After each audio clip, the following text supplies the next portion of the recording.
hape. Ito so pala po. Ito po din.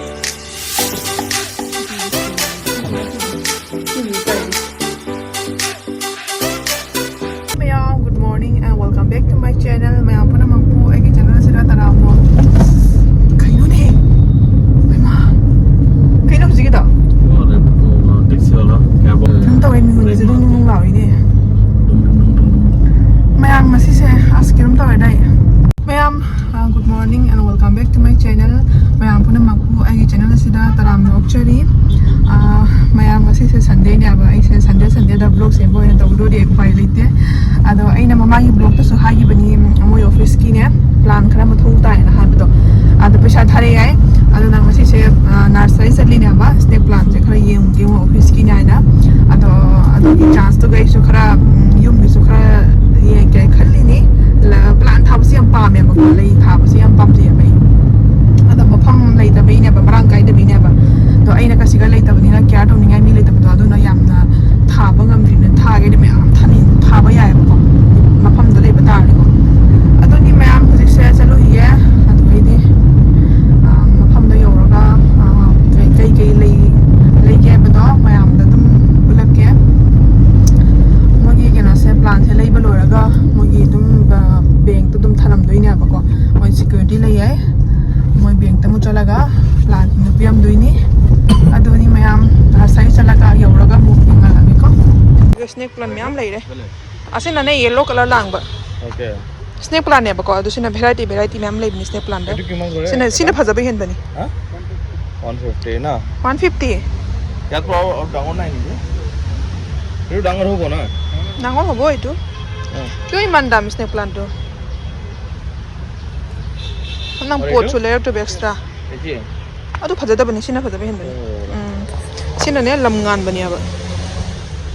mapa na mai yellow color chen mase photo pai bona bida pasiba ase na mai se pi ne dangor nai ne snake plant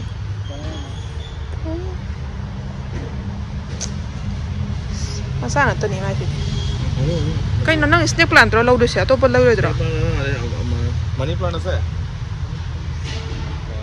siu mo se Fajaba ni do ai bila kiman ei bila 250 edu ki buli koi plant to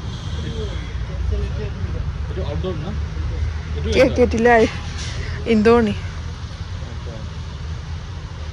siu mo se Fajaba ni office kita mag ni si khatangi babu si mana he Fajaba pak ko se thibong mana dum to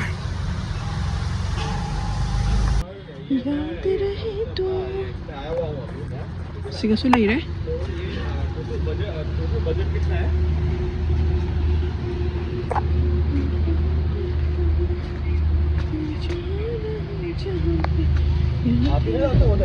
sina bamboo plant है माने ज़्यादा नहीं लेगा हम bamboo plant है ठीक है मैं आपको बिल बना के आपको कॉल करता हूँ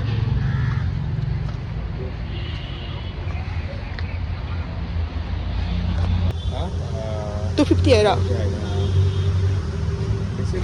250 है सही चाम जंगा यागे 150 हो नहीं के दादा 150 लो अलोय 200 টাকা দাও আমরা কিমান লাগিব nang 200 ro jami na nangbu দেখো আমার খন নহয় দাদা 180 রাখো 180 এটা নহয় তো আমি বহুত লম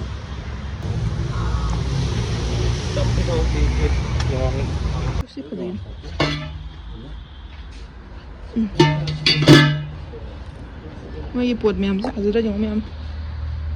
ए हाना से सिगला में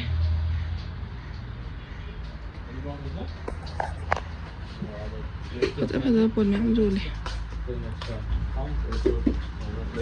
अलवा लाओस ना ओके आऊंगा हो बा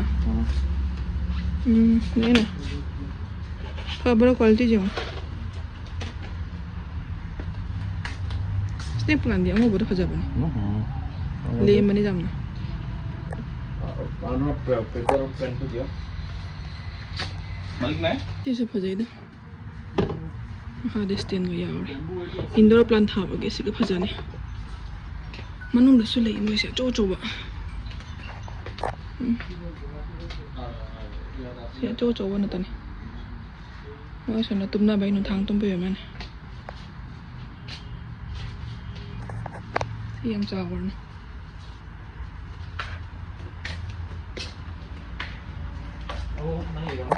Cái đi. Itu cuman Anh nói xin cái này qua. Nó kia mà thôi tại nó hay rồi nè. ya problem ho bani বেশি হয়ে যাবে নাকি Sao? এটা স্নেক প্লান্ট Snake plant তো সৰু যে সেইকাৰণে এইটো অলপ ডাঙৰ নিচিনা লাগি আছে চিলিপি এইটো সৰু হৈ যাব আচ্ছা ফিট হৈ যোৱা আছে তাৰ দুদিন এমাহ স্নেক প্লান্ট পিক বনা চাউলকে বুলি চপচা কিনি নে বেলেগ ইয়াত অলপ ইমান এনেকা সাইজৰ বেলেগ কি কৰে ಅದು ಡಿಸೈನ್ ಅತೋಪದ ಲಾನೆ ಸೇಮ್ ಡಿಸೈನ್ ದ layer white color asi dia mau om tahu sini korok ko bisina fajar bani round sini fajar ya ba itu pun design apa dia amla ya ba ko fajar deh halla kan olah itu asona stem plan to ulap khoru je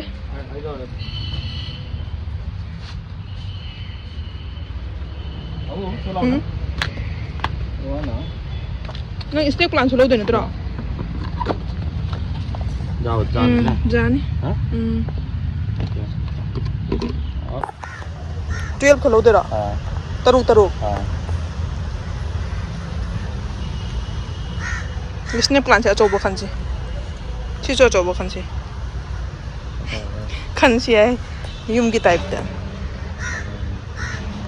तरु लौरगे तरु ना जागा draw atau bisa lawak na oh ya tuh bisa lawak siya mapan sama lagi siya fajar na si fajar ya sang pandok leb na fajar bani ab erika pam se lawak na erika se fajar bani du se le हां erika se lem bani office ki disi na lem bani ab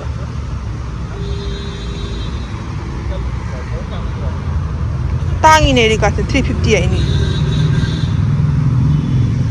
nang budget ki matung ina ni na nang khangi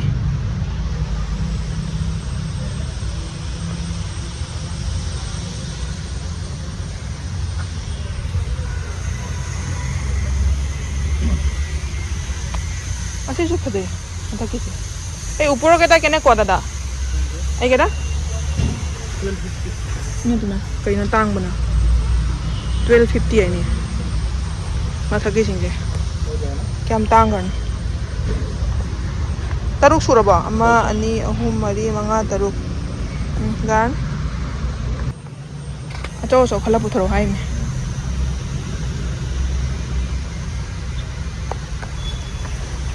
si taruk atai di alba sai di re atai di yengadra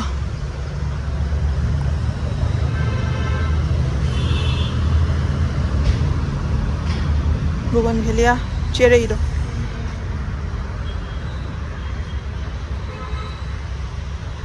yang ini teh lay sarpadi lau unda lay sarpado Canada bani babu sih sudah itu saya itu lối thẳng là lắm nó đồ cuman mapu kau rakyat emak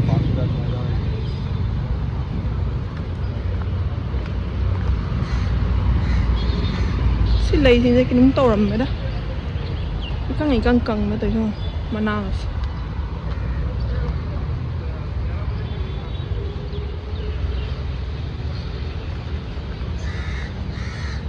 siêu hôm sẽ mà lâu đấy pine tree sẽ hisap tau nari si Fajaba bani keleti ai hisap tau nari sada itu 150 si Fajaba bani lain 230 logai sinang keleti ai bese ase plan se mama gi mem le ho bani si se erika ro se kaino apik poi ma se erika apik por kaino mani plan se ka mam leire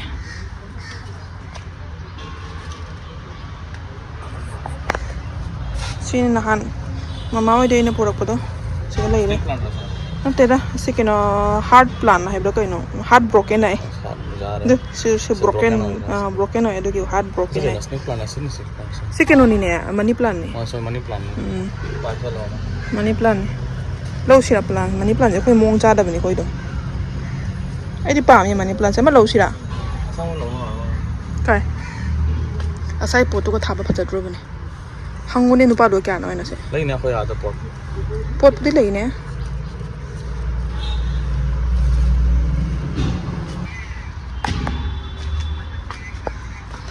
asidi tangi lising ama heli man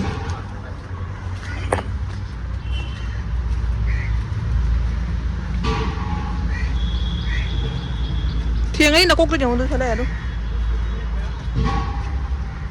quá lấy có giống thieng ấy nó cục thôi दूध बाबू सी ने palm है दो cactus से फल रहा जो घर में काटा वाला चीज लगाना नहीं चाहिए मखल मखल गिने से ले मखल गिने से ले तो कैक्टस से फजाबा ना अरे लीन काय kayo ne ki halio nang yona kai no ne tal lingo matang sa da nang phagi do rai ko ki roi ne pai mi ki lin thola vai na ba se ga le ba happy koi pochiga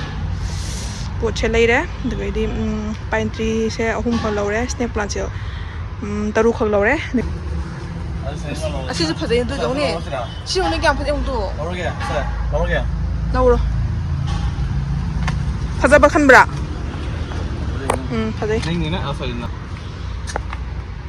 do sini mem ke le ti ai se si sam tang ya ba mem 200 ai do moi budget to ka sana dre si se lo dre se le do se music si ahum du gai di snake plant taruk laure yum gi su laure money plant am laure du gai di har laure stone mem leire mem color mem yaure moi se next di mangan thok to ni da ango bana khai de phajabani ango bana khai de phajabani stone che do ada leira ango bo se na phajai korok korok ko na site macha macha na tan laure si laure khu yum gi ma'am लोग सब लंकाना देता लाई क्या तो बंगम दर्दी सी गया बेटा पामुई सी गया रहा जाम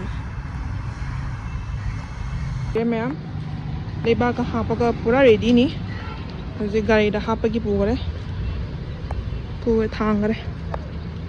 चले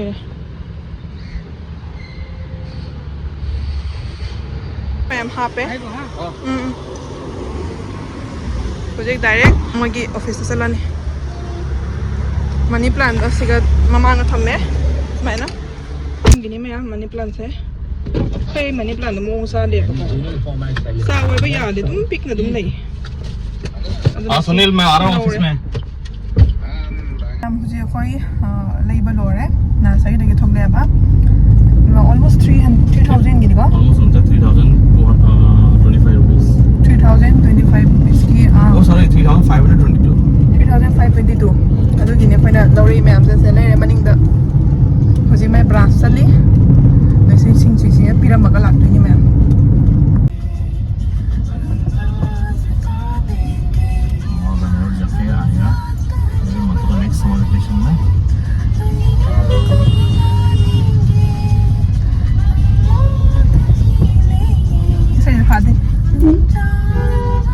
लिरिक्स पा देना इसे इधर पांबा खोन पता दबा इसे इधर हम पाम में सीसी कैमरा दी ऑन नते ने ऑन ले ब्रा से ले रे माई केबिन से सिना अवार्ड फंगी बई ने ऐसो हां बलाई ने माई ब्रांच से सिया ले रे माई मम्मी से भाई का सीधी ये वी का ये ब्रांच मैनेजर सागे Pare jena no glei benga mai ser se nga phammi me mai branch manager sai ge malaba se photo kapiro se akoi di school da asa odu ga pen makara phammi mai di SEO ko yo no ai gar puni se moi security sina plate ta thamgare sui na tro plate cha mapan ni ko mo security sa angang ni ko basana lenga garang de siga ani thamme mai kibin mamak siga ma thamme so lama plate kana ha pin pa se indoor plan tani da mai se mapan gi di poroktia ba se leire ko ma'am Fajare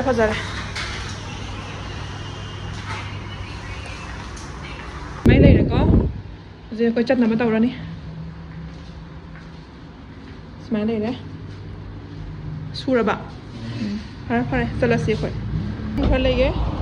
ando kiman hoye pineapple jora 100 80 no bo 80 diok Sam mai 80 de laura da soi ke de kam phadei nu jo khar laure local thabini mu se hawdin mayam ngasi ki thabak se lore vegetables su khar leire yum gi ne aina adaidi nursery se lore doidi mogi office ki plan su khar leire doidi office tum thanamme